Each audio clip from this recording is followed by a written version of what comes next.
তো আমি আমার বন্ধুরা গেলাম সেলুনে চুল কাটতে।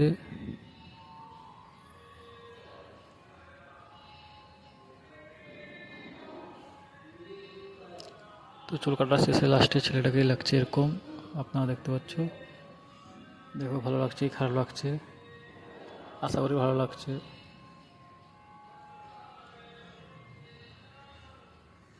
তো চুল কেটে আমরা চলে এলাম মার্কেটের দিকে। এই প্রথমে এই দোকানটা আসলাম, প্রচুর ভিড় হলে আমরা পালিয়ে আসছিলাম। এসে রুমে দেখি কাটাকাটি চলতেছে রান্নার জন্যে। এখানে রান্না হবে আলু উচ্ছের তরকারি। আমাদের এখানে এরকম কুষে রান্না হয়, আপনাদের ওখানে কেমন হয় আর বলতে পারবো না, আমরা এরকমই রান্না করে খাই।